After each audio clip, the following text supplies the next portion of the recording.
Good evening. Welcome to the City of Sugar Land City Council meeting for Tuesday, May the 26th. This is a workshop meeting, so tonight we're going to go straight to public comment. Thomas, do we have anybody? No, sir. All right, next item number 2, workshop 2A, review and discussion on the Allin for SLTX business campaign. We have Miss Elizabeth Huff, our Director of Economic Development. Elizabeth. There she is. She's on mute. Good evening, Mayor, Good City evening. Council, City Manager. So at the start of the pandemic, the Office of Economic Development began laying out its business response plan to support the Sugar Land economy, recognizing the economic crisis that this health crisis was going to bring. The pandemic has been a fluid and dynamic situation, and our business response plan has continued to evolve to meet each new challenge.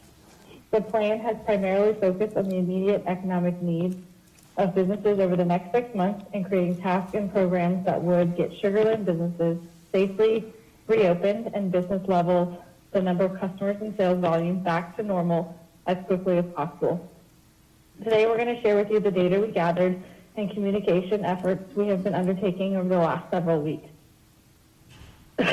These efforts have informed again and again our plan for the hashtag Allin for SLTX business campaign. The campaign with a free cash component is a promotional and marketing effort, which we have heard from our businesses loud and clear, and over the next, through various channels, is what they need assistance with most. We want to encourage and show the Sugar Land community that they can shop and dine safely and restart our local economy again. Next slide, please. When the pandemic hit, we had a strong relationship with many of our primary employers, hoteliers, and specialty retailers. We began with direct email communication, helping them to navigate the various emergency orders and reliable sources of information. We have since grown this communication into a recipient list over 1,000 and upgraded to a branded e-newsletter. We also launched a resource page, first on the Visit Sugar Land website, and now it's on the EcoDev website.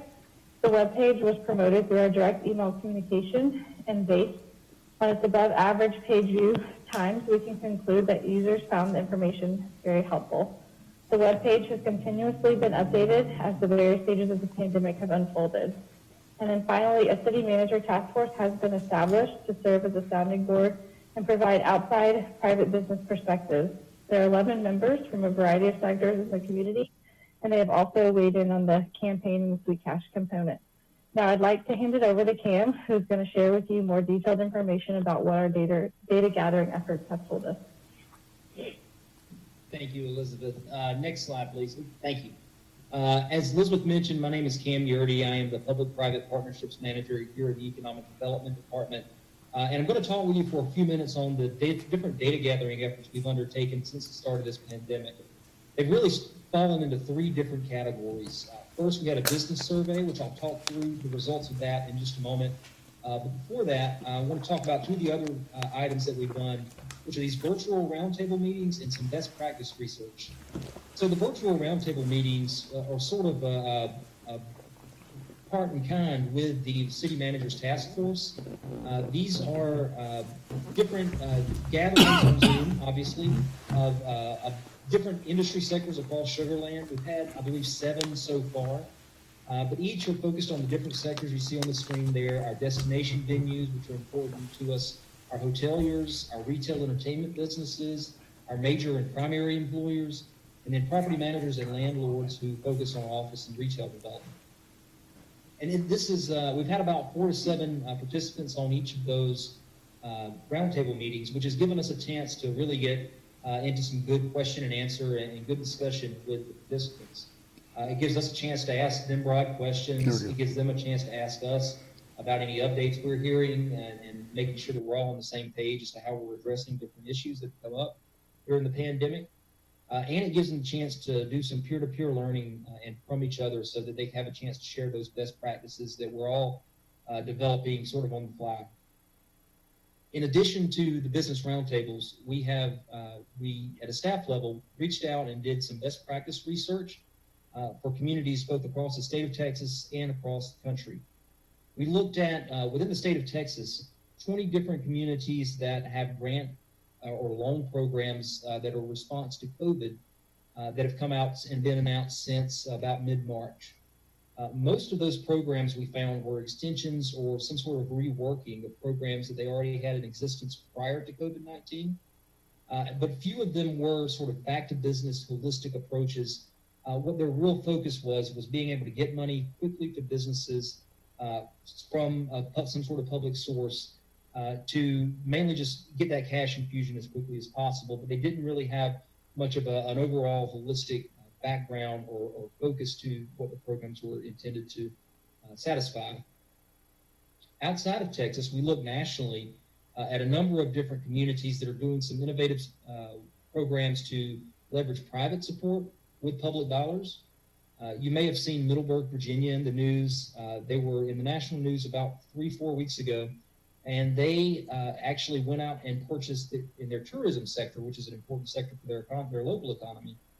They went out and purchased gift cards directly from the various businesses in that sector across the community, and then sent those gift cards to every one of their 800 residents. Now, when you have 800 residents, that's a little easier to do than you have 120,000. But it was something that was innovative and was an easy way to promote a specific sector and get funds out quickly to those businesses.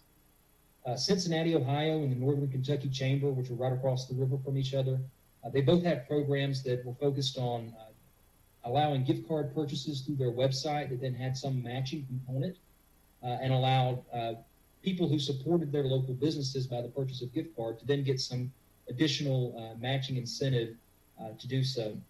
And then downtown Pittsburgh, we also looked at. They were focused on obviously a very small geography within the city of Pittsburgh, but they also were able to support local businesses through allowing gift card purchases on their website with various incentives included as well. But what we learned from that best practice research is there's a lot of different ways to address the problem of getting people familiar with the businesses that are opening back up and then supporting them as well. So next, I'd like to talk briefly through the business survey results. And if I could get the next slide, please. So we launched that survey as part of the rollout of our new email blast system that Elizabeth mentioned. This was actually, I believe, our first email from the new e-blast system. And that survey went out on April the 17th. Over the course of the survey, our initial response period was about 4 days, from April the 17th through April the 21st. And we received 300 responses during that initial survey period. Overall, we sent it to about 1,000 recipients, and then we leveraged the different groups that we have access to here in Sugar Land, such as City Council and the various boards and commissions, to request that they send the email further along to their different networks. So we had a response rate of about 30% for the number of folks that we directly sent the email to, which is pretty high. It was very successful once it hit the streets. I believe the initial message was sent out at 9 a.m., and I remember that because I was on the emergency operations call. And by 9:30, when we were trying to wrap that call up, we already had 25 responses. So as soon as people were getting this email, they were ready to respond and give us some feedback. As you'll see there at the bottom, most of our respondents were small businesses, about 70%, but we did have some of our primary larger employers also respond and give us feedback as well. Next slide. And so I'll talk through a few of the high-level data point results from the survey. First, we asked, has your business experienced some sort of decline since COVID-19 began? And if you'll recall, the survey went out on April 17th. The governor's order declaring a state of emergency was on March the 13th. So this was about a month into the crisis here in Texas. 92% of the respondents indicated that their business had experienced some decline due to COVID-19. And that is consistent with trends that we saw at a regional level through the Greater Houston Partnerships weekly survey that they release every week and have done so for about 2.5 months. But that number is consistent with what they were seeing for the same time frame as when our survey was live. Next slide, please. In addition, we asked, what level of decline in revenue have you experienced since the crisis began?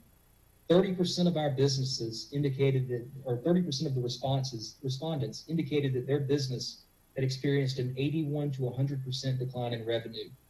Again, we were in the middle of shelter in place at this point. So the fact that a lot of a significant portion of the businesses were having such a significant decline in their revenue tells us something.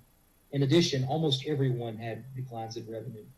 There were very few, I think 6% said they had an increase in revenue, which I think was a few respondents, a handful of respondents. So clearly, we've got a lot of businesses that are hurting and a lot of businesses that are hurting a lot.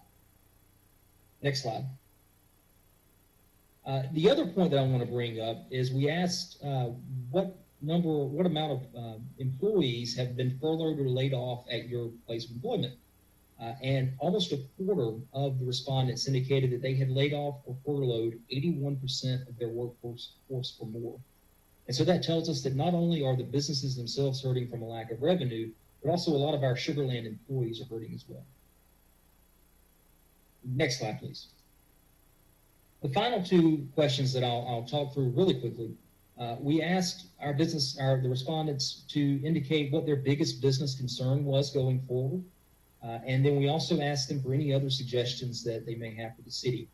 Overwhelmingly, revenue and cash flow was the highest concern. 75% of the respondents indicated that was a big concern for them. Followed pretty closely by making rent and payroll expenses. And again, those results are consistent as well with the GHP weekly survey that was going out for that time period. When we asked an open-ended question, which you always have to be careful on open-ended questions on surveys, but when we asked what other suggestions you had for the city, they ranged, they were quite varied, but we were able to categorize the responses into a number of different major categories. The top thing that we heard pretty loud and clear through that question was our businesses want to reopen, but they want to reopen safely. The need for personal protective equipment wasn't an overwhelming comment in the survey, but it was something that we did hear through our roundtables and through our other correspondence with our businesses. So the Sugarland Legacy Foundation has actually stepped up in response to some of this information, and they're providing care packages of PPE to local businesses that are starting to reopen. Most of the comments, though, regarding reopening safely was saying that the city and the county and the state should reopen as soon as it's safe to do so. And we've really seen the governor's task force and their recommendations that are coming out sort of taking the lead on that aspect. The second most frequent category of response on that open-ended question was some level of financial assistance. And so what I mean by that is they were asking for direction on the different federal aid applications that were out there. A number of federal programs have opened up. And so we've done a good bit of work trying to connect our businesses to the different opportunities to hear from and work with our regional SBA partners. And I'm not sure if any of you have been on the calls with SBA, but Tim Jeffcoat, who's leading the effort for SBA here in the Houston region, he's been on just about every call I've been on, talking to anybody he can about how they can get how businesses can get assistance through the SBA. And so that's been a really good way to direct our businesses to them. One of the things we didn't hear in these responses was that businesses didn't want a handout. They wanted a number of things. They wanted some level of certainty and some level of support, but not a cash handout. What we heard in our third most common categorized response was that promotion of local businesses is going to be essential as we work to reopen. We need to, as a city, do our part to let the wider community know that Sugarland is open for business, and that our businesses are ready to be there for them in a safe manner and as socially distant as needed at the time. And so with that, our key takeaways from the different data gathering and outreach work that we've done is that what we have heard from our businesses is they want our help in promoting them, and they want us to help them do what they do best and generate cash flow through opening their business and starting to sell and service customers once again. And with that, I'm going to turn it over to Devin Rodriguez to talk through the Allin for SLTX campaign that we've worked to develop as a result of the feedback we received. Thank you, Cam. Good evening, everybody. Devin, for those on the call, I'm Devin Rodriguez, Assistant Director with the Economic Development Department. And Cam did a wonderful job of sort of setting the stage of what we have learned from our businesses, because our goal in the Economic Development Department was really to tailor our efforts to exactly what our businesses were going to need from us in order to recover from this pandemic as best as we all could. So from the research and results and feedback from various task force and virtual roundtables and surveys that we've received, we've really focused this All-In for SLTX business marketing campaign to do those two main things that Cam mentioned, which is promote promotional support to our local businesses and help them generate cash flow. And so I'm going to focus on the first part of the campaign, but really want to touch on that, this All-In for SLTX campaign is the overarching umbrella. And we have several components underneath it that are working towards that goal of promoting and supporting our businesses and helping them generate cash flow and get back to business, do what they do best. So the first component of it, and we could go to the next slide, please. The first component of it is what we're calling our Sweet Cash program. And so this is a gift card activation program. And I'm going to walk through each of these steps, what it means for a consumer, what does it mean for a business, and how can a consumer or a business participate in this. So next slide, please. So the concept is that we want to promote customers to purchase gift cards from Sugarland businesses up to an amount of $200 is our limitation for the program. Consumers are welcome to purchase a gift card for as much as they would like, but in return for that gift card purchase, they will receive a matching gift card from a local business that's been negatively impacted by COVID-19. And then the other matching gift card, so we split it up into approximately 50%, about half going to the consumer that originally purchased the gift card, and then the other half going to a frontline worker to say thank you for all of the work and the work that they're continuing to do during this pandemic to help those that are in need, to keep us all safe as we all work through this together.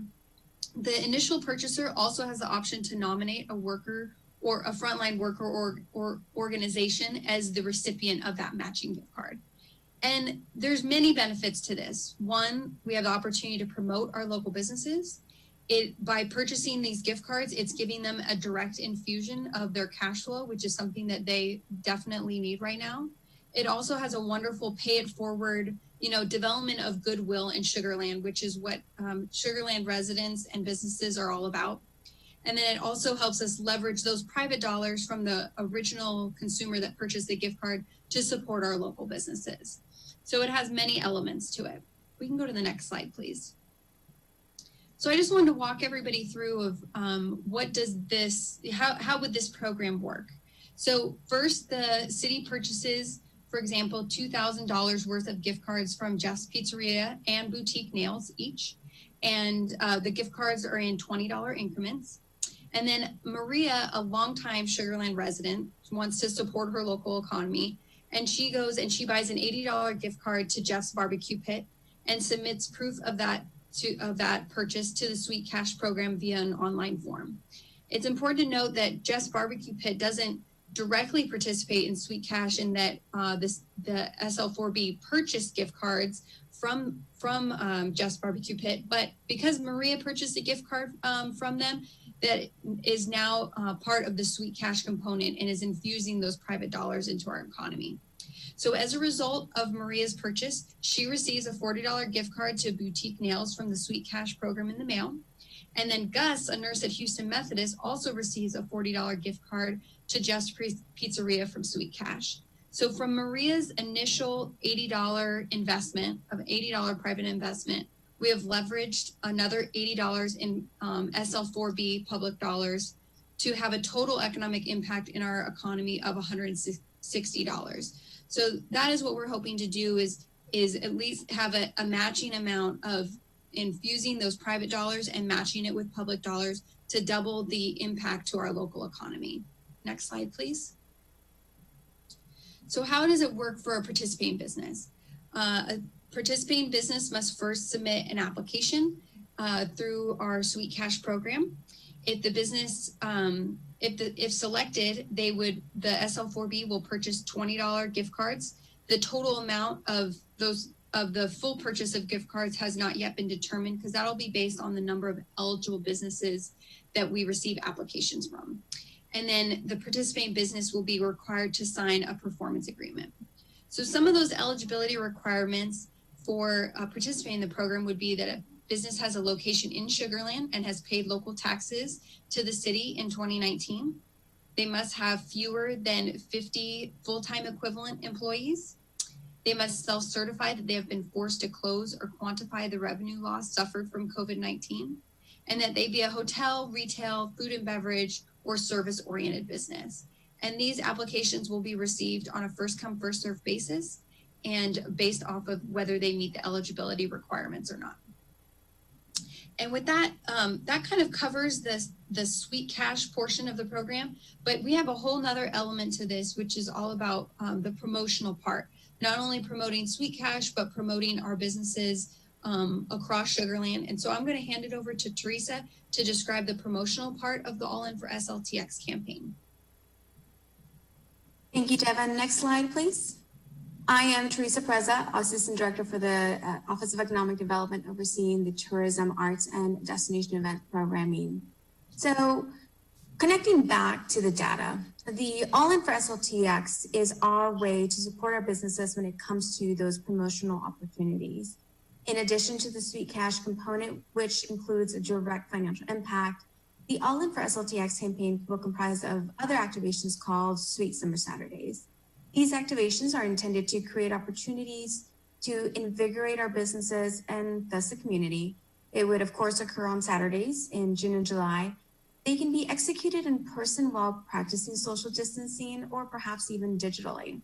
These activations would be used to promote our businesses for those willing to participate and essentially communicate that Sugar Land is a safe, thriving city to come explore, dine, shop, etc.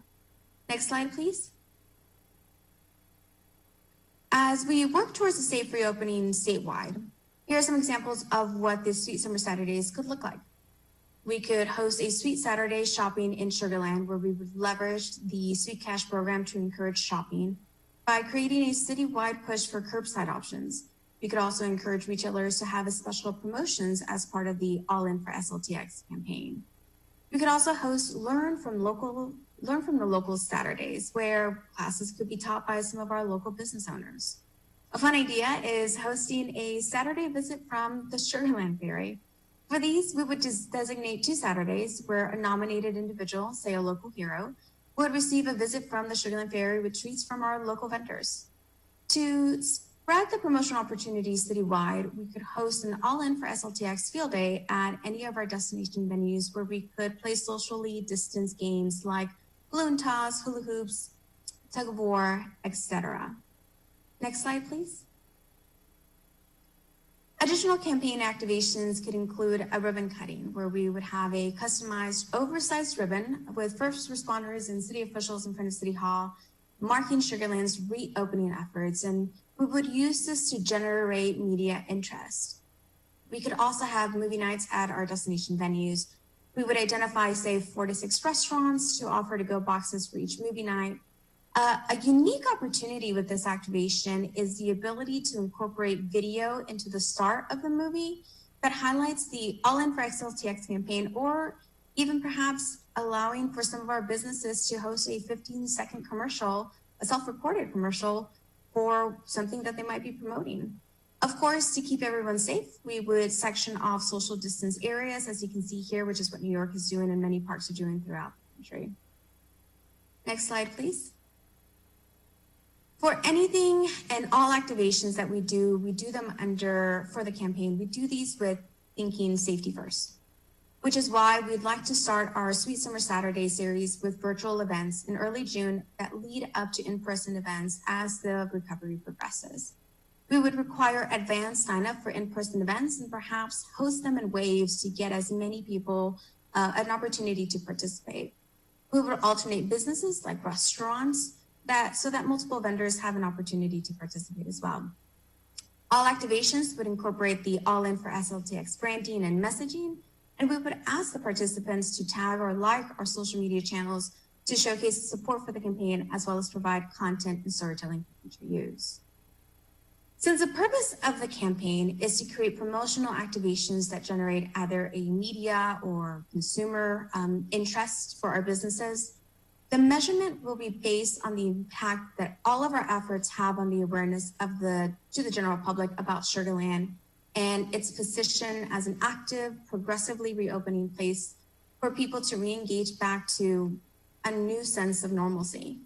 Specifically, we will look at the utilization of the hashtag, the amount of earned media, consumer buzz, and response from our businesses as measurements of success.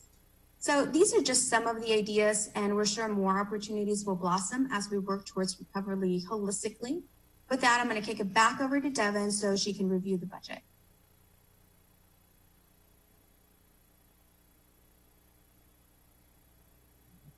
Thank you, Teresa. Next slide, please. Oh, one slide back. Thank you. So for our All-In for SLTX business marketing campaign, we are estimating approximately $250,000. About $200,000 of that would be allocated towards the gift card purchases and other costs associated with that, printing, postage, etc. And then $50,000 towards the Sweet Summer Saturdays and other promotional activations that we would undertake that Teresa just described. Based on the 4B Corporation, which is the funding source for this marketing campaign, based on our budget, we can accommodate this within our existing budget by moving some amounts around, but we do have this funding available now. Next slide, please. So next steps, we held our SL4B workshop last week, and we have a special meeting scheduled for tomorrow to consider approval of this campaign, including the sweet cash component. We are currently preparing and finalizing the program details, applications, web pages, working through the final details, and then with the hope of estimating the launch for the full program in mid-June. Next slide, please. And with that, we'll open it up for any clarifying questions for staff. Thomas, could you put the council members, if you could raise your hand, then I'll recognize you if you have questions. Stuart? No question, Mayor. Thank you. Jennifer? Hi, on the for the cards, did we look into something like emailing a QR code maybe, so that we would not have to print and use money on postage?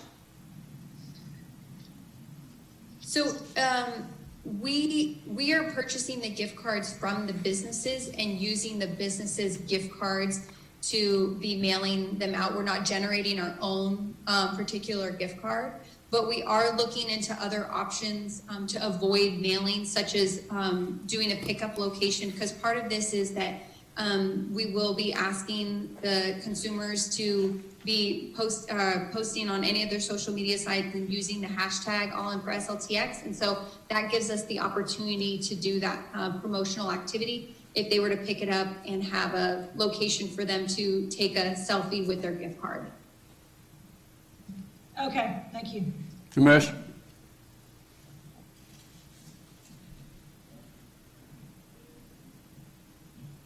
Thank you, Mayor. Am I on? Yeah, you're on. We can hear you. Have we talked to the chamber or the EDC to see if they're doing a similar program, or if they can assist in any way with the marketing and promotion of the program? I guess I'm coming at this question from a place of concern. If they're doing a similar program for maybe the entire county, I don't want there to be confusion or, any type of programs that are conflicting with one another, if that makes sense. So Fort Bend County is approving $22 million in a grant or a loan program through the CARES Act dollars that they received. And so we have been on several calls and will continue to be on several calls, and the Greater Fort Bend EDC as well as the Fort Bend Chamber and other chambers are on those calls as well, and we're kind of helping the Fort Bend County decide how to administer those dollars, and so they would not be conflicting. They are very much looking at a grant or loan program similar to what some other communities have done, and we are focusing more on the promotional side, but we very much see that the Fort Bend Chamber probably more so would kind of use our hashtags to be able to help supplement and spread our message as well. They've been Yeah. good partners. Yeah, I would reach out to Carrie and their group and see how they can assist. I'm sure they'd be more than willing to help with something like Yeah. this. We've been great. Everyone's done different surveys and stuff like that, and we've all been sharing information, so we continue to work with them. Okay, thank you. Anyone else? Steve?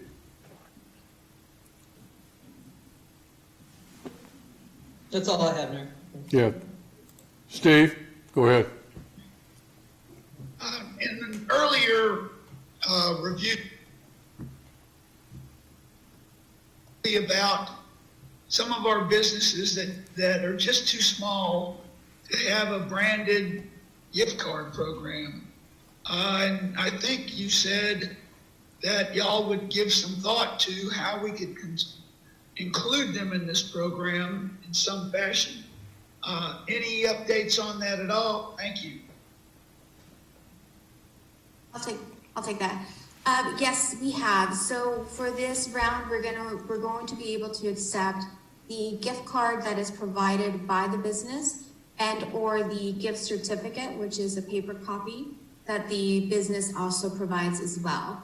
And that is something that, as long as they know their numbers and they can control the validity of the paper gift certificates, we'll be able to push and promote. Thank you very much. I think we've got some smaller businesses that could really use the help. Absolutely. Carol? Thank you, Mayor. Will the businesses, a list of businesses that are participating in the Sweet Cash program be posted on the webpage about this? So that residents can find out which businesses will be involved? Absolutely. There will be significant presence, whether it be on our websites or through our social media channels as well. We'll be doing lots of press releases and so forth to get that message out.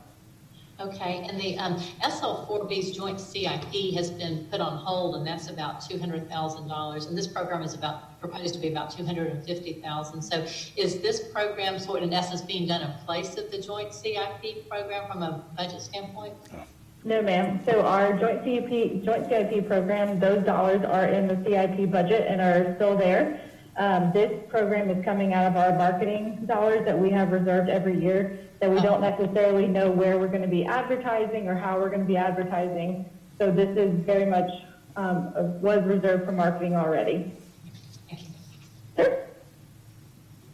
Anyone else? Elizabeth, I'd like to see if you could leverage it from 250 to 500. Okay. I think We it's, can do go big or go home. Okay. Anyone else? And like Nishad, are you, Yeah. question? Nishad, are you okay?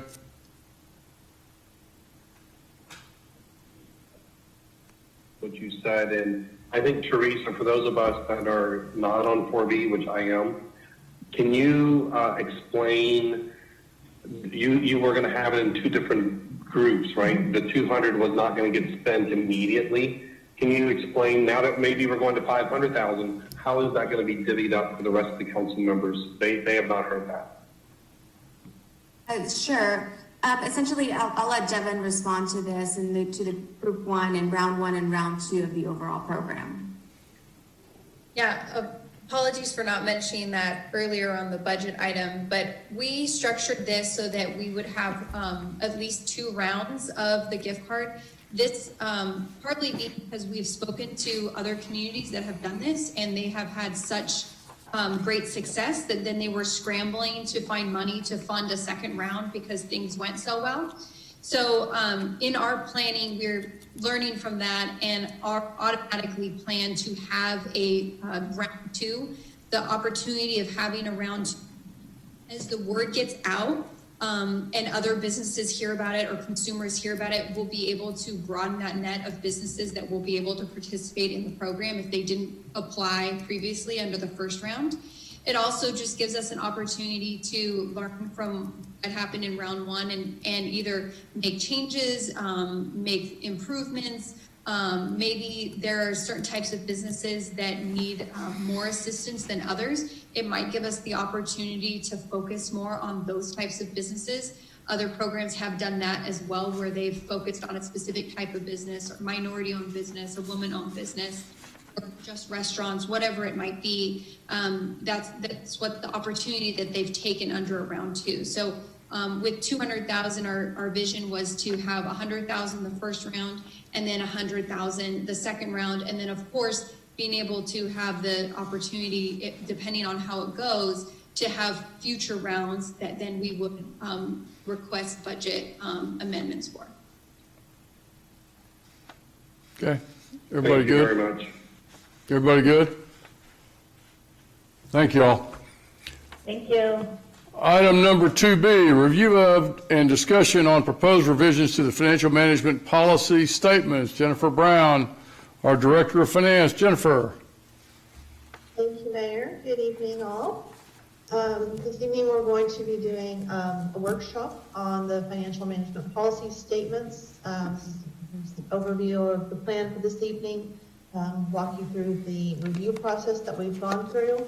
I want to focus our discussion on substantive policy revisions, although there are some technical revisions that I will touch on, but we won't talk about those really in great detail. A lot of those are administrative, but I'd be happy to answer questions on those. And then I will follow up with a summary and recommendations, and then what the next steps will be. Next slide. Okay, so the financial management policy statements were initially, are really the background of why the city is a national and state leader in finance, both in good times and in hard times. Through the development of these statements, we really understand and take seriously the fact that our financial decisions have real impacts on our residents and businesses. And in today's economy, these resiliency efforts have never been more important. Our past efforts to build our resiliency have been enabling us to have a strong response to the current public health emergency and minimize the impacts to the current year's finances.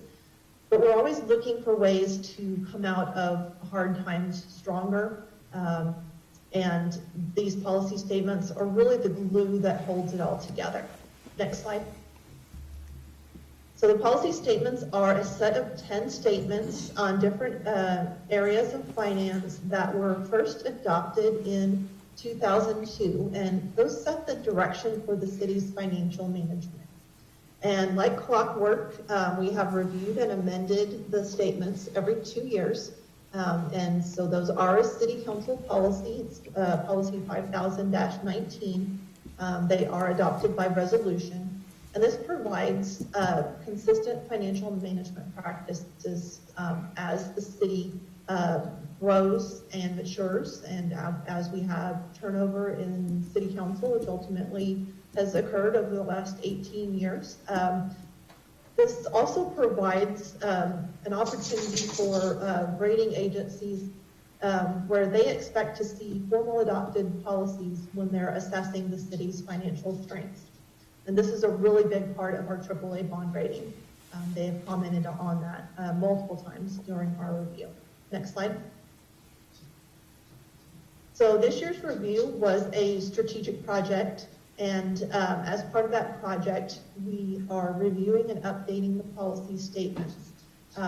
Particularly as we were going into this, we knew that we were going to see and have to incorporate some significant impacts to our policy direction on property taxes as a result of last year's Senate Bill 2 that was approved in the state legislature. We also, as part of our budget discussion last year and some of the legislative changes that were made, knew that we were going to be having some transition from our CO-funded capital improvement program to a Geobond funded type program.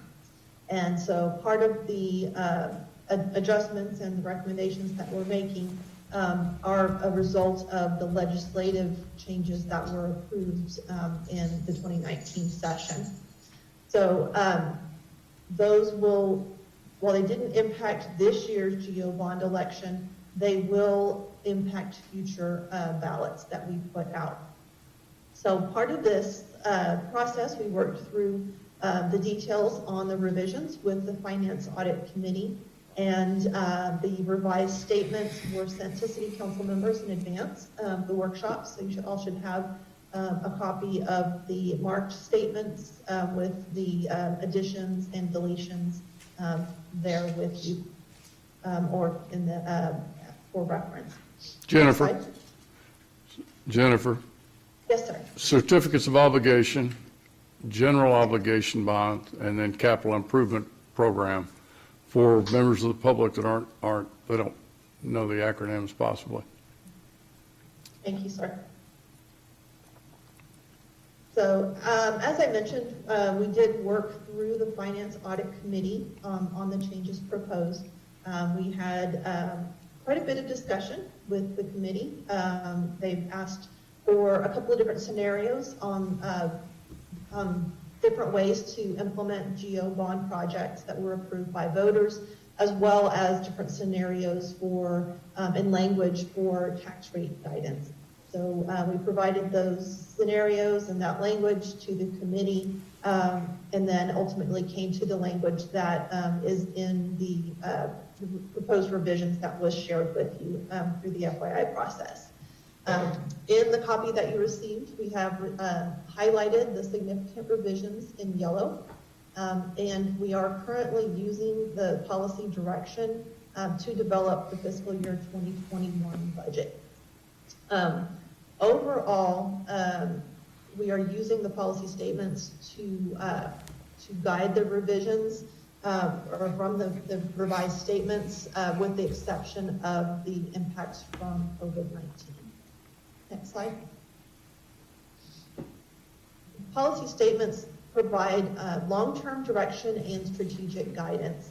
And while the biennial review, is something we do every 2 years, it's not intended to capture specific responses. It was kind of a running joke as I was looking at some of the financial impacts of COVID-19. They asked me, Jennifer, why don't you have a global pandemic scenario in your policy statements? Well, that's not really something that we can plan for. So overall, we're looking at really high-level guidance, and this is providing that overall direction, and it's not intended to provide direction on short-term or immediate challenges like COVID-19. But I don't want you to think that the proposed revisions or the proposed changes are limiting the options that we have to address both the implementation of the Geobond election from November or the impacts of the COVID-19. So just keep in mind this is high-level guidance. It's not intended to be the be-all, end-all, and that we can adjust as we move forward. Okay, next slide. All right, so there are 4 substantive changes. The first is addressing one-time revenue allocation. Then we'll talk about property tax rate. We have formal documentation of contingency funding, and then we'll talk about debt issuance and Geobond strategies. Next slide. All right, so the first topic is one-time revenue reallocation. And so there are two times in the year that by practice we have allocated one-time revenue in the annual budget. And the first one is upon completion of the annual audit. And so generally what we do there is if funds are available over the budgeted ending fund balance, then we will bring forward a budget amendment to City Council, and that will include carryover items from the prior year where the items were in progress but not complete. And so funds need to be reappropriated. The other allowable use at that point would be, and this is what's new to the policy, replenishing a drawdown in the fund balance, boosting infrastructure funding, funding capital projects that don't have an identified funding source, a lump sum payment to employees, and this would be in the case of if our annual merit pool were reduced as part of the budget process, and then finally one-time expenditures in next year's budget. Next slide.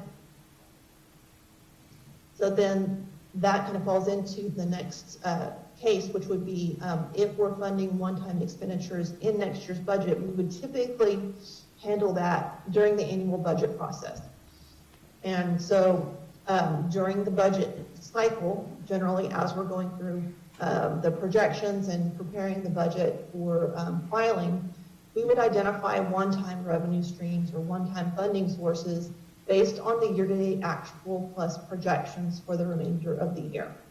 And so once we have identified what we believe the projected ending fund balance will be, then if there are available funds over the minimum fund balance policy requirement, then we, by policy, we generally would allocate those or only recommend those for one-time use in the annual budget. So these guidelines, we have implemented those over the last couple of years, really held back on allocation of one-time funding during the year. And that's what has allowed us to sustain this economic downturn from COVID-19. We ended fiscal year 19 about $4 million better than budgeted after carryovers, and that has really helped us to avoid more drastic reductions in the current year operating budget, such as furloughs that other cities have seen.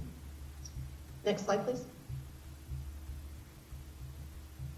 The next topic is tax rate direction. We knew going in as a result of the 2019 legislative session that our general property tax direction as part of the existing or prior version of the policy statements were that we would build a budget around the effective tax rate plus 3%. The legislature came in and said, well, okay, they've redefined now, there's no longer an effective tax rate. It's now called the no new revenue tax rate. And so that right there, we knew we would have to change our language. So overall, then the Senate Bill 2 that was approved sets the voter approval rate at equal to a 3.5% increase over the no new revenue tax rate for maintenance and operations, plus the rate that's necessary for debt. So in looking at this, we ran several scenarios, and overall, this approach is manageable within our overall growth to the tax bills that we have been using. But there is more limitation in the way that you cannot exceed a 3.5% increase without going to the voters. Overall, it requires about a 2% revaluation to be able to achieve this 3.5% maintenance and operations increase, and that's with potential to, if we need to reallocate between the debt rate and the maintenance and operations rate, to be able to achieve that 3.5%.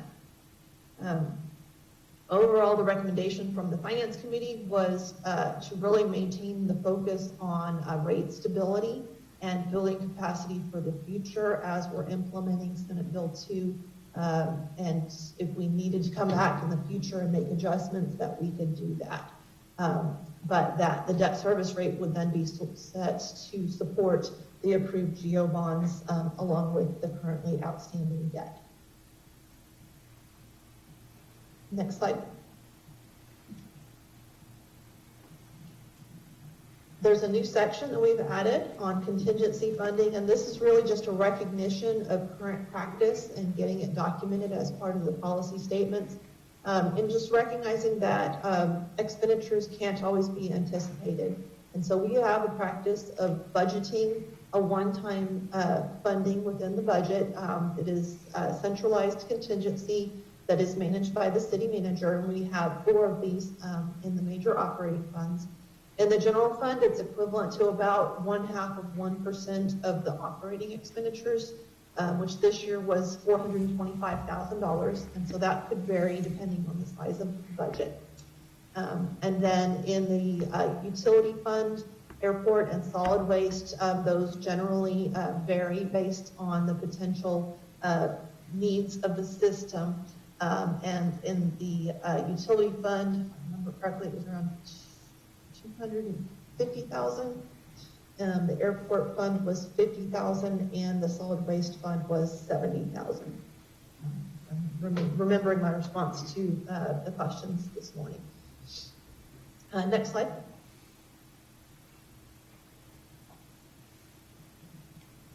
Next slide, please. Thank you. Okay, then the last section that had major revisions is on debt issuance and bonds. And really, with the changes in our approach on going to the voters for authorization on projects for Geobonds, and the changes to state law, we really had to change the language that we have in this section and be consistent with the laws that were passed.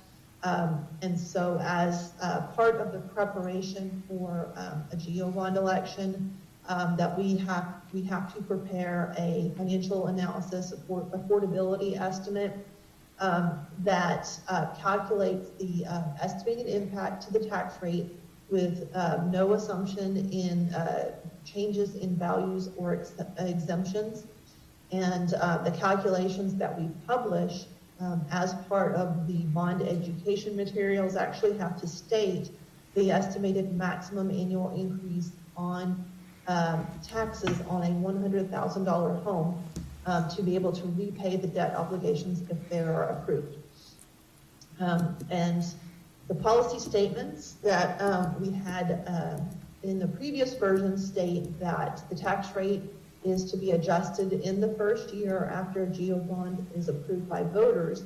And this would be in a normal year, that the rate would be adjusted based on the information in the election materials, and that would be done prior to issuing any debt that was approved by voters. And so going into this election, the plan was a 3-cent increase. If all of the bond propositions were passed by voters, it would be a 3-cent increase in the first year after the 2019 bonds were approved. Next slide. So as we transition then to a Geobond funded capital improvement program versus certificates of obligation, then we have language added that we're going to the Geobond elections in an effort to increase transparency and resident engagement in the process. And so we have a statement that we would strive to plan and propose general obligation bond packages on a regular cycle.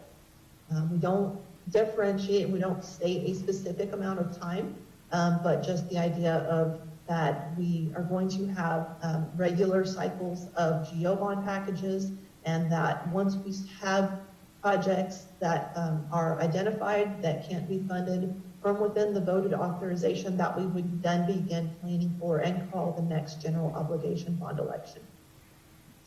And then the final revision on the Geobonds section is that I've added basically a summary of the requirements for the Geobond proposition language and the voter information documents that are consistent with House Bill 477 that was approved in the 2019 legislative session. Didn't copy it word for word, but it's kind of a summary without having to go back and exactly quote legislation. Okay, next slide. All right. So then the final, excuse me, the final section relative to the issuance of debt, it has to do with certificates of obligation, and it has been our past practice to issue certificates of obligation. And 2 sessions ago, there was a bill that was passed, and we did reference that several times during this last Geobond educational campaign. But you may not issue COs to fund projects that were failed to be approved by voters in a general obligation bond proposition for the same purpose within 3 years. So if we would have had some propositions not be approved in the November 2019 election, we would have had to wait until 2022 to issue COs for them or take them back to the voters. And so that was already part of the planning, and so that's just pointed out here. but there was some additional notice requirements that were passed in the 2019 session, and those address additional language that has to be included in the public notice, including, we've always had to say how the certificates would be repaid, and that would be specific to property taxes, revenue, combination. But we also now have to include detail on other outstanding obligations of the city, debt obligations, the estimated principal and interest to obligations, and the estimated interest rates that we would carry on the certificates. So that would all now have, from anything from September 1st of 2019, that now has to be part of the notice requirements. Then we clarify circumstances under which COs might be issued. And generally, it's going to be things like funding our airport capital improvement projects, where we are having airport revenue support the repayment of the debt, or if there was some type of emergency where we could not go to the voters to have a Geobond authorization approved. Those would be now the types of situations where we would look to issue certificates of obligation. All right, next slide, please. All right, so then we have technical revisions for the statements, and many of these are more administrative type changes that result from just changes in how we operate as a city. And so one of those examples here is the duplication of sales tax budgeting and the handling of one-time revenues. We've added some more clear definition of what a one-time revenue is by practice, and we are monitoring that every month and identifying what is recurring versus what is one-time. That has really helped us out this year, because as we're not budgeting based on our exact history of revenues, we're only budgeting for recurring sales tax revenue. That has given us kind of an automatic cushion because we're not building in any growth or anticipating those revenues to be in our budget, even though by history we generally have one-time revenues every year. All right, so we have also incorporated how we're changing infrastructure funding, now including that as part of our operating budget versus the capital improvement program. That's a change that we have made since the policy statements were last approved, and so that now is shown. So there were several changes that needed to be made just kind of to reflect that change. We have removed any references to incentive grant agreements because we now no longer have those, and so there's no need to reference how we handle payments or treating of the revenues associated with those. So that has been removed. And we have added a reference to our collections improvements programs. We had a strategic project this year and a court mandate to create a collections improvement program. So added some references to that. Removed references to the surface water funds throughout the statements. Since we have merged that in with the utility fund, there's no need to have a surface water fund reference. Next slide. One kind of technical revision that I do want to point out that I think warrants, if you have questions, that we're recommending to increase the capitalization threshold for capital assets from $5,000 to $10,000 per item. And as we grow as a city, there's not a huge loss of assets that we're tracking between $5,000 and $10,000, but just the threshold of tracking those. We were manually tracking a lot of the smaller assets, and we are no longer doing that. And so the recommendation now is to set that capitalization threshold at $10,000 per item, and that is probably the most common threshold that cities our size use, and a recommendation for best practices as well. There are several procedural clarifications. We have added citations where possible for federal, state, and local codes, as well as referencing other city policies. For example, the public destination and venue capital enhancement policy, projects policy. That was approved by City Council, I believe, last year. So now that has been incorporated. We've also added a reference to the write-off of property taxes by Fort Bend County Tax Office. Now that we have been with them for over 10 years, the last several years, I come back to you with their request to write off taxes for real and personal property that's 10 and 20 years over past due. That has to be written off by state law. And so we've added that now into our policy statements. Next slide, please. And Jennifer, question on that last item. So that is now by state law? That has to be done? It is by state law, yes. Okay. Yes. And so it's been by state law, we just didn't address it in our policy statements. So we Okay. wanted to go ahead and incorporate that. Okay, so then the timeline for, if you all are good with these proposed revisions, then the next step would be placement of a resolution on the June 2nd agenda for you to go ahead and re-adopt the statements or adopt the statements as the City Council policy. Like I said, this provides us the long-term direction and strategic guidance for the city's financial management, and this biennial review is not intended to capture specific direction or specific responses to immediate challenges.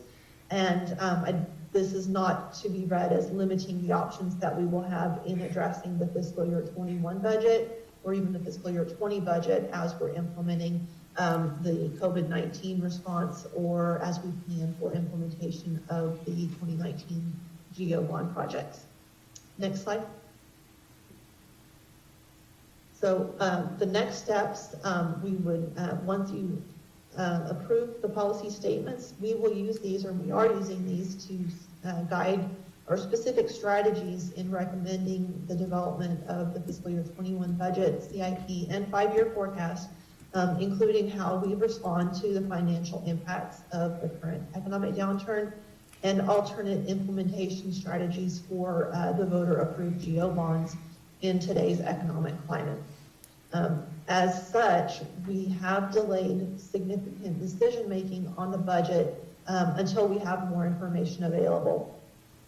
Next slide, please.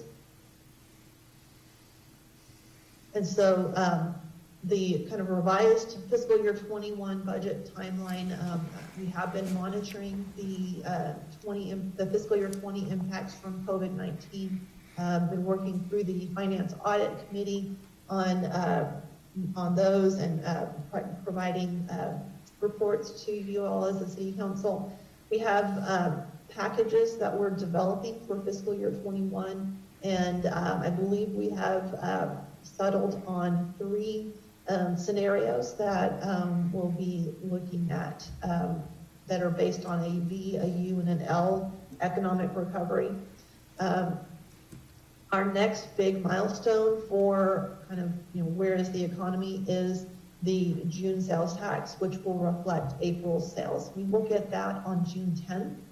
And so then the plan would be on June 23rd that we would come back to you and kind of give you an overview of these packages and these strategies and kind of have the discussion that we were going to have in March prior to COVID-19 happening to get any direction, questions, or priorities identified from you as a City Council as we're getting ready to file the proposed budget for fiscal year 21. And we actually would be filing that in July. And so we may even push that to the July workshop meeting. It will either be the 21st or the 28th that we'll be filing that. To be consistent with the city charter requirements. So that June 23rd workshop will be the big discussion on the direction or if you have any concerns going into fiscal year 21. Jennifer, V, U, and L, that's best case, worst case, and something in between? And yeah, B would be best case. U is kind of a moderate scenario, more like it's about the shape of the recovery. And then an L is worst case. Okay. And so we'll explain all of that when we go through the workshop on the 23rd, but that's what we're calling the models. Okay, next slide, please. And with that, I'm finished with this workshop and be happy to address any questions. Ramesh, let's start with you, and then we'll go to, I see Carol's got her hand up, so. Thank you, Mayor. Jennifer, a lot of these changes, it appeared to me that were driven by legislative action in Austin. How, when a rating agencies see these, what I view as limitations on your financial management policies, how do they accept that? Do they view it in a negative light? Do they view it in the light that it's in compliance with state law? How do those two reconcile each other? They look at it both ways. In fact, the rating agencies, as the state legislature was contemplating Senate Bill 2, the rating agencies actually did have some commentary that they issued relative to Senate Bill 2 and their concerns on limitation of the operations taxing capacity of cities. And so I think as we go forward in implementing this, it's going to be most important how we respond to it and consistency in the recommendation in the proposed budget and how we implement this going forward. They're looking at things like our reserves, our other revenue streams, how diverse our revenue streams are, and it's really about the management of the finances. They understand that we have to comply with state law, but if we get to a situation where we really needed to go to the voters, they're going to be watching to see whether we're willing to go to the voters to go over the 3.5% if it's required. So it'll be interesting to see over the next couple of years as cities are dealing with this. But overall, I feel like we're in a really good position because our policy was already the effective tax rate plus 3%. So this isn't that far off from what we were doing already. Right, no, I agree. Thank you. Carol? Thank you, Mayor. Yes, I had a question on slide 37 where you talk about the no new revenue tax rate. So is that the same? You said that's the exact same as effective tax rate? It is. Okay, but is it different from is the 3.5% no new revenue tax rate for M&O? So that is different from what we were doing with ETR plus 3%, because the ETR plus 3%, that was based over M&O as well as debt? Yes. And so this is the no new revenue tax rate on the maintenance and operations side only plus 3.5% is what they're calling the voter approval rate. And so we are obligated by law to set the debt rate to cover the debt. But they're basically limiting us on the maintenance and operations side to a 3.5% increase. And if we exceed that, then it has to be approved by voters. And so if that were to happen, we have to go to the voters in November to get that approved. And what that does is basically back up the whole calendar. And you have to adopt both the budget and the tax rate in August. I think it's August 17th. Somewhere in mid-August, like 71 days ahead of the election date. And so it's really just driving that side of it. Okay, and you say, okay, sorry. Oh, with our prior policy, we had a little more flexibility. Okay, and now it says that so that this, the 3.5% over no new tax revenue rate for M&O, it requires an overall 2% revaluation to achieve. But then it also says it's manageable within the prior 3% overall growth in tax bills. And to me, that almost sounds contradictory. So could you explain that to me a little? Sure. So, when we look at the average tax bill growth, and that was kind of where we were getting the 3%, you have 14 cents of your tax rate is going to debt and 19 cents is going to maintenance operations, just to use round figures for the 33 cents. So if you have a 3.5% limitation on only 2/3 of your tax rate, but your overall bill is going up 3%, then you can have lower revaluation and be able to achieve that 3.5% if you're managing the debt side. And so we ran several scenarios looking at the allocation between debt and maintenance operations, and it came out to a little bit like 2.1% or so of revaluation that's needed to achieve the 3.5% on the maintenance and operations side. It's not exact, but it's pretty close. Okay, now last year, wasn't residential like slightly negative, like 1/10 or 0.2% negative? It was after the homestead exemption, yes. Yeah, and what was the commercial after they got through with all their bills? You remember? I can't remember, sorry. It wasn't a whole lot, but this year, commercial is where we're seeing the increase right now. Okay, and I know in the contingency funding, we've got 0.5% of the operating expenditures for the general fund, but now we still have don't we still have like 3 months reserves on hand? Yes.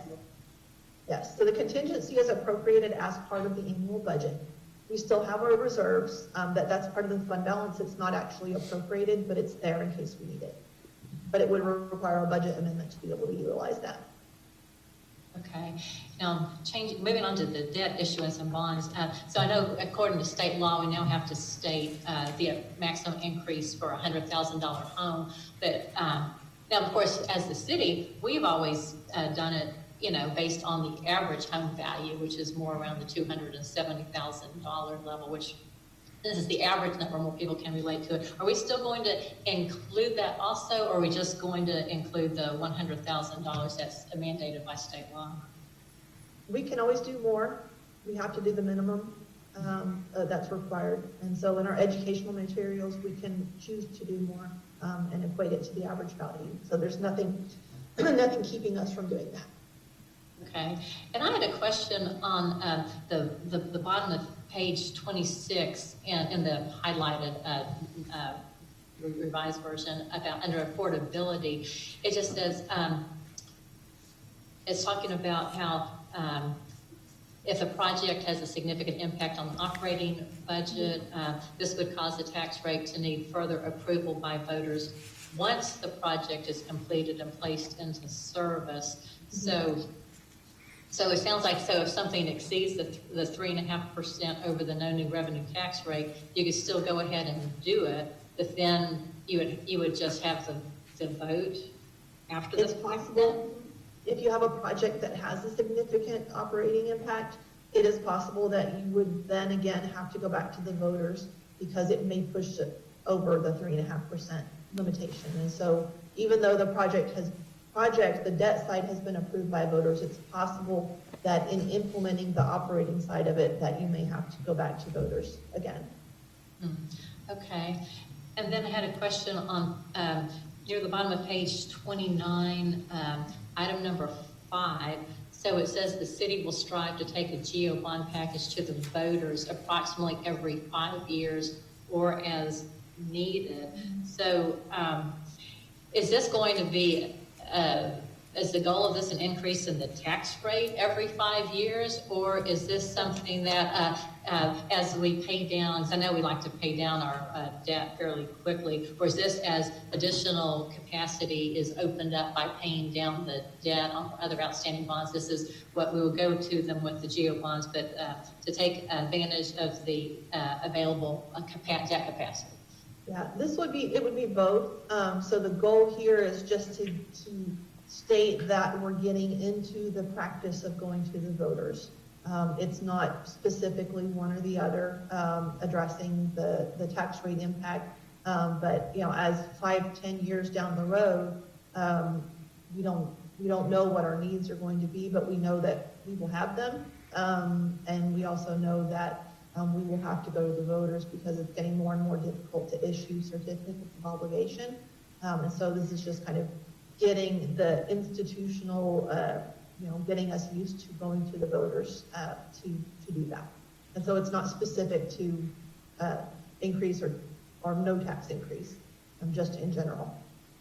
Okay, and you, I guess I'm backing up to the previous page 28, 1B, it said that the total dollar amount of bond elections recommended to the voters may not exceed the city's ability to issue the bonds within a 7-year period, which we're now changing to 5 years. So that's just, so we're changing it from 7 to 5 just to get the voters in that habit then, of the 5 years to be consistent with what you're talking about on page 29 then.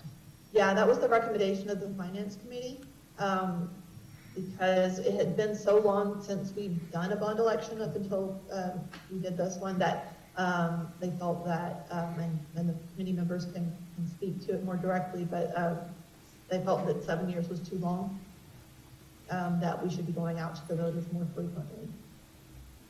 Thank you. Anyone else? Steve? Thank you, Mayor.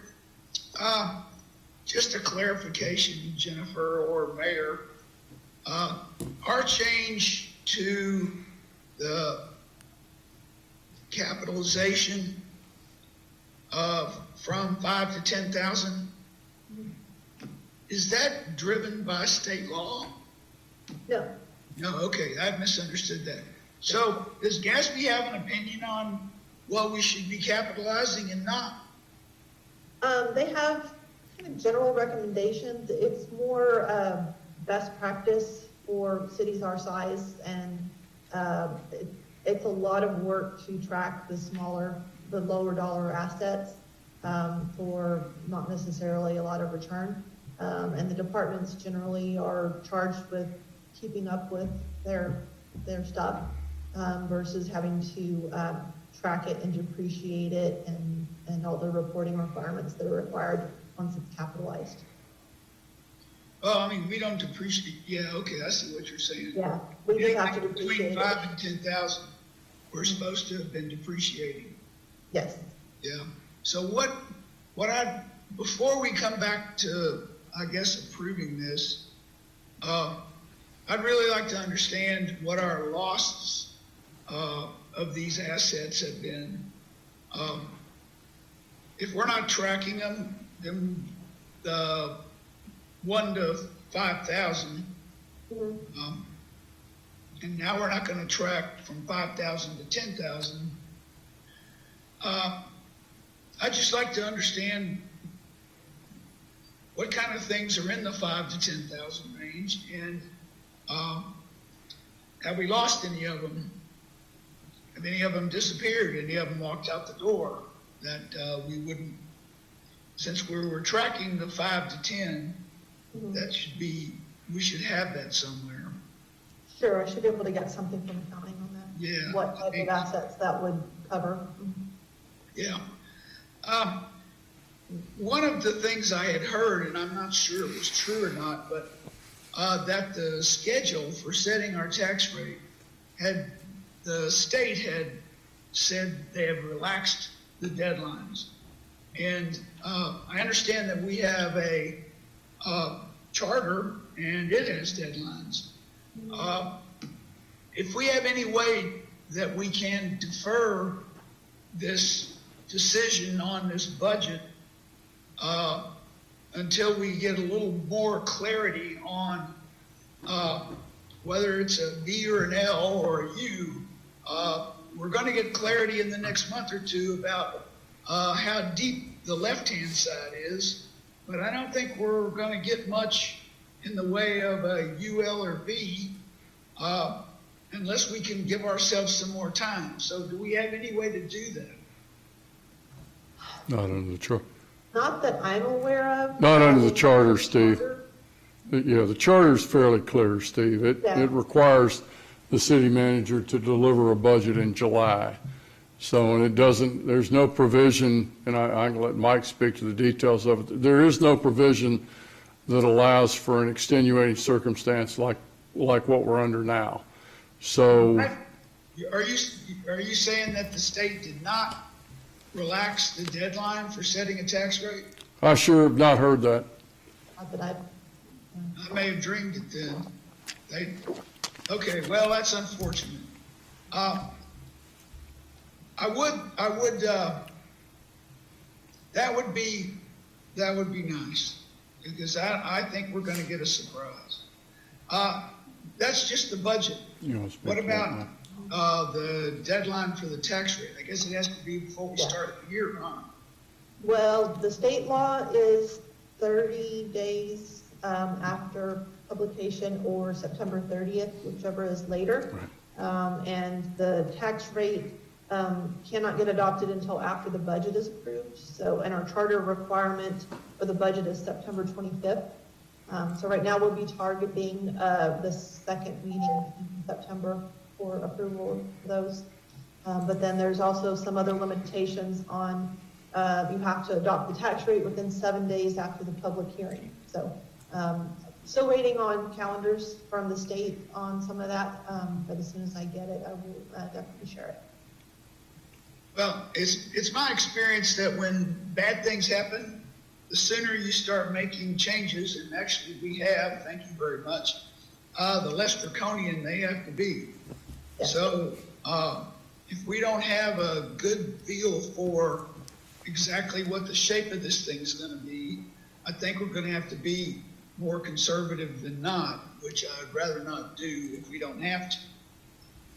Mayor, I've got another one. Yes, sir. Go ahead. Thank you. Jennifer, and maybe this is for my colleagues, since this is a workshop, Mayor, can I address the colleagues on this one? Sure, I don't see why not. Go ahead. Thank you. One of the provisions of the financial policies here is that we can make interfund loans. And I think that's a flexibility we want to keep. But one of the things I would like to add is some amount of accounting for that. For instance, when we make an interfund loan from Pod A to Pod B or Department A to Department B, we also indicate how long it's going to take to pay it back. And so I would like at least once a year, if things haven't paid back, to get an FYI that says we're on track, it's being paid back. And if, for instance, we're not on track to pay it back, I'd like to get an FYI as soon as we know that we're not going to be able to keep it on track. If it's not a big deal, or we just get an FYI. If it's a big deal, we can put it on the council agenda and talk about it. But things happen, like Aviation delays a grant that we know is coming. So it'll take longer to get the money back. That's worthy of an FYI, in my opinion. So Yep. that's what I'd like to add to the section on interfund loans.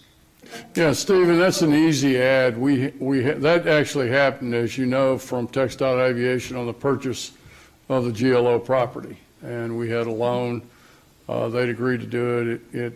They got into a shortage of funding. We being Jennifer and Elizabeth and I have been up to visit with Textile Aviation. They said the money's, it's basically, it's coming. It's just not coming when we told you it was going to come. And so we still carry that interfund balance. And periodically Jennifer normally or Elizabeth will give us an update on where that is. We went earlier this year up, we met with the new director of Textile Aviation, and they basically confirmed, they realized that they have the promise to pay. They've just slid the payment back a year, could even be, I guess, 2 years. So. Yeah, and so I'd just like to add it to the guidelines that once a year they let us know how it's doing. Yep. Council members, are you guys okay with that? Yes, I concur with Councilor Porter. Okay. Okay. And I actually have a resolution pending to report back on the completion of the interfund loan relative to the land purchase. That we will get that on an upcoming agenda. It kind of got derailed by COVID. But I do have a resolution already drawn up. Okay, I'm happy with an FYI. It doesn't have to take up city council time. Sure. Yeah, at least for me. Okay, well, a lot of good work in this. Thanks to the Finance Audit Committee. Thank you to our finance staff. I think it's a big improvement. Thank you. And I also would like to clarify that we did fully repay that interfund loan, even despite not getting the money from TxDOT yet. Understand. Yeah, we just paid it from our general fund balance. The airport and the SLDC. Yeah. Anything else?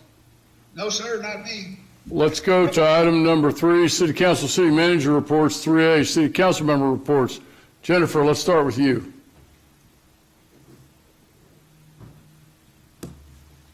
No report, Mayor. Nishad. I think you said no report. Himesh. No report, Mayor. Stuart. Mayor, on Friday, I attended the board meeting of the First Colony Community Services Association at the request of the Old Mill Park neighborhood in First Colony. The Old Mill Park neighborhood experienced replacement of an 8-foot fence with a 6-foot fence, which allows not only unattractive views from a commercial property, but also light. And I'm happy to say that FCCSA is doing everything they can to help remedy the situation. Thanks, Stuart. Carol. Thank you, Mayor. I really missed our annual Memorial Day ceremony yesterday because it's always so moving every year. I'd like to thank the city for the great video that they put out so that we can celebrate virtually. Thank you, Carol. Steve. No report, Mayor. Perfect. Just a general report for all of you. We received from our friends at Fort Bend County the CARES agreement. Our legal counsel is looking at that agreement right now. I have not had a chance to review it myself. We'll let Meredith take the first crack at it, but let's just say the overall discussion at Commissioner's Court a week ago was disappointing. And we'll keep everybody updated. Item number 3B, City Manager Report. Mike. No report, Mayor. What say you, council? Motion to adjourn? So moved. There we go. Thank you, Carol.